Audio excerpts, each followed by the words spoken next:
अमरावती शहरातील महर्षी पब्लिक शाळेतील विद्यार्थ्यांच्या विषबाधा प्रकरणाने आता गंभीर वळण घेतले आहे. आदिवासी विभागात नामांकित शाळा म्हणून महर्षी पब्लिक शाळेत यावर्षी तब्बल 545 आदिवासी विद्यार्थ्यांना प्रवेश देण्यात आला होता. मात्र 15 ऑगस्ट रोजी शाळेत देण्यात आलेल्या जेवणातून विद्यार्थ्यांना विषबाधा झाल्याची घटना समोर आली. या घटनेनंतर आदिवासी विद्यार्थी राजेश बेटेकर याचा मृत्यू झाला, तर 5 विद्यार्थ्यांना उपचारासाठी रुग्णालयात दाखल करण्यात आले. या घटनेमुळे आदिवासी संघटना आक्रमक झाल्या असून महर्षी पब्लिक शाळेची मान्यता रद्द करण्याची मागणी सर्व स्तरातून केली जात आहे. या पार्श्वभूमीवर अप्पर आदिवासी आयुक्त संदीप गोलाईत यांनी महर्षी पब्लिक शाळेला कारणे दाखवा नोटीस बजावली आहे. तसेच शाळेच्या हलगर्जीपणासंदर्भातील वस्तुनिष्ठ अहवाल आदिवासी आयुक्तांकडे पाठवण्यात आला आहे. दरम्यान महर्षी शाळेत शिक्षण घेणाऱ्या 545 विद्यार्थ्यांचे इतर शाळांमध्ये समायोजन करण्याची प्रक्रिया सुरू करण्यात आली आहे. ही प्रक्रिया पूर्ण झाल्यानंतर नियोजन करून महर्षी पब्लिक शाळेची मान्यता रद्द केली जाणार असल्याची माहिती अप्पर आदिवासी आयुक्त संदीप गोलाईत यांनी दिली आहे. तर दुसरीकडे प्रकल्प कार्यालयाकडून चौकशी अहवाल प्राप्त झाल्यानंतर फौजदारी कारवाई करण्याबाबत निर्णय घेतला जाणार असल्याचेही त्यांनी स्पष्ट केले आहे. त्यामुळे आता महर्षी पब्लिक शाळेवरील कारवाईकडे सर्वांचे लक्ष लागले असून विद्यार्थ्यांच्या सुरक्षिततेच्या प्रश्नावर प्रशासन नेमकी कोणती कठोर भूमिका घेणार हे पाहणे महत्त्वाचे ठरणार आहे. जनसमर्थन न्यूज अमरावती. अधिकाऱ्यांवर कारवाई करा अशी मागणी करत आहे. आणि आतापर्यंत महर्षी शाळेवर नेमकी काय कारवाई झाली, फौजदारी गुन्हा त्यांच्यावर दाखल झाला काय, हे शाळेत मान्यता रद्द झाली नाही. अहवाल पाठवण्याचा जो अहवाल पाठवला गेला आहे, मी स्वतः व्हिजिट केली, आमच्या कार्यालयातील लोकांनी स्वतः व्हिजिट केली आणि जी सत्य परिस्थिती ते नमूद करून आम्ही अहवाल पाठवलेला आहे. आणि त्यामध्ये जी सत्य परिस्थिती होती की जे शाळेने हलगर्जीपणा केलेला आहे ते आम्ही त्याच्यामध्ये नमूद केलेलं आहे. आणि ह्या अनुषंगाने आपण शाळेला कारणे दाखवा नोटीस देखील बजावण्यात आलेली आहे. आणि संस्थेची जे आता आपण म्हटलं की मान्यता रद्द, तर त्या अनुषंगाने आपण संस्थेची जे सध्या त्या शाळेमध्ये जे विद्यार्थी आपले शिकत आहेत त्या विद्यार्थ्यांचं सुद्धा इतर समायोजन कसं करता येतील याचं आमचं नियोजन सुरू आहे. निश्चितच आमचा आता प्राथमिक चौकशी अहवाल गेलेला आहे आणि आता अनुषंगाने आम्ही त्याच्यामध्ये जे काही बाकी स्टेटमेंट अजून बाकी राहिलेले आहेत त्यांचे स्टेटमेंट घेऊ आम्ही.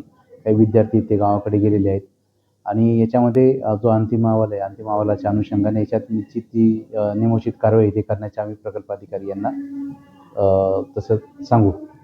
कधीपर्यंत आता त्याच्यामध्ये जे मान्यता जे विद्यार्थी समायोजन करायचं आहे तसं आता आम्ही तातडीने काम सुरू केलेलं आहे आणि त्या अनुषंगाने आम्ही प्रस्ताव शासनाकडे पाठवणार आहे. तुमच्या चॅनलच्या माध्यमातून आम्ही सांगणार की महर्षी जे नामांकित जे शाळा राहतात त्याची जे प्रस्ताव प्रकल्प अधिकारी पाठवतात आणि ते पाठवताना त्या शाळेची सगळे सुखसुविधा असो शासनाच्या निकषानुसार जे काही सुविधा पाहिजे त्या सगळ्या पाहून त्याचा खातरनामा करून ते प्रस्ताव पाठवतात. मग आज जेव्हा आम्ही त्या शाळेत गेलो त्या शाळेच्या विद्यार्थ्यांनी विचारपूस केला. आजही त्या विद्यार्थ्यांसोबत भेदभाव केला जातो. त्या विद्यार्थ्यांच्या शहरी भागाचे विद्यार्थी त्यांच्यासाठी वेगळं वर्ग खोल्या आहे आणि नामांकित शाळांमध्ये जे आदिवासी विद्यार्थी जातात त्यांच्यासाठी वेगळं खोल्या. तर मग हे सगळं गोष्टी घडत आहे. तर मग तिथे जे भेट देणारा ते प्रकल्प अधिकारी असो, सहाय्यक प्रकल्प अधिकारी असो, आदिवासी विकास निरीक्षक यांनी चांगल्या दर्जाचा शिरा कसा काय दिला. म्हणून तुमच्या चॅनलच्या माध्यमातून आमची मागणी आहे की संबंधित प्रकल्प अधिकारी असो आणि तिथच्या सहाय्यक प्रकल्प अधिकारी असो, आदिवासी विकास निरीक्षक असो आणि संस्था चालकावर 106 सेक्शन 106 अंतर्गत गुन्हा दाखल करण्यात यावे. तसेच शिक्षण हक्क कायदा त्याचे सेक्शन 17चं पण उल्लंघन केलेलं आहे.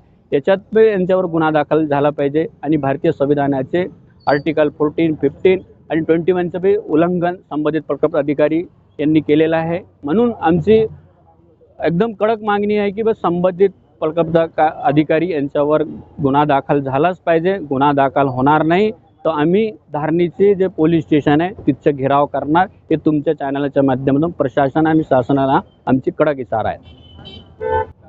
गेल्या 1.5 वर्षापासून प्रकल्प अधिकारी शुक्ला साहेब हे आमच्या प्रकल्प अधिकाऱ्यांना लाभलेले आहे. परंतु या 1.5 वर्षामध्ये ज्या पद्धतीची भूमिका प्रकल्प अधिकाऱ्यांना लाभवली पाहिजे म्हणजे पालक तत्वाची भूमिका.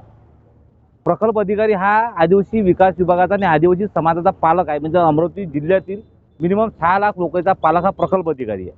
आणि प्रकल्प अधिकारी जर इथल्या आदिवासी निरीक्षक असेल, TDI असेल, शिक्षण वस्त्र अधिकारी असेल यांच्या खोट्या अहवालावर शाळेला मान्यता देत असेल, त्याच्या खोट्या अहवालावर शाळेमध्ये ज्या घटना घडून राहिल्या यांना दुर्लक्ष करत असेल म्हणजे याला सुद्धा जबाबदार आहे. कारण की महर्षी शाळेमध्ये घटणारी घटना ही पहिली घटना नाही. वारंवार 2-2 वर्षाने ह्या इथं घटना घडल्या जातात. शाळा बंद झाल्यावर शाळा चालू केली जाते.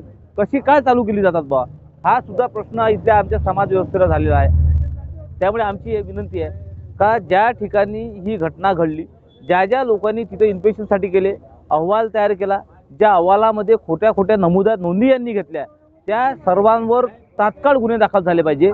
संस्था चालकासोबत ते तिथले शिक्षण एपी असतील, TDI असतील, शिक्षण विस्तार अधिकारी असतील, त्यानंतर आपल्या प्रकल्प अधिकारी यांच्यावर फौजदारी गुन्हा दाखल झाला पाहिजे. फौजदारी गुन्हा जर दाखल झाला नाही तर येणाऱ्या काळामध्ये अप्पर आयुक्त कार्यालयासमोर आमचं आमरण उपोषण आम्ही सुरू करू. अजूनपर्यंत महर्षीवर गुन्हा दाखल झाला नाही आहे. महर्षीवर अजूनपर्यंत गुन्हा दाखल झाला नाही. या संदर्भात आम्ही ATC अप्पर आयुक्त गोले साहेबांना आमचं पूर्ण शिष्टमंडळ आम्ही भेटलेलो आहोत आणि त्यांना विनंती केली आहे का संबंधित तुम्ही तुमच्या मार्फत पोलीस स्टेशनला पत्रव्यवहार करून त्याची चौकशी करून गुन्हा दाखल करण्यात यावा, या पद्धतीची आम्ही त्यांना मागणी केलेली आहे.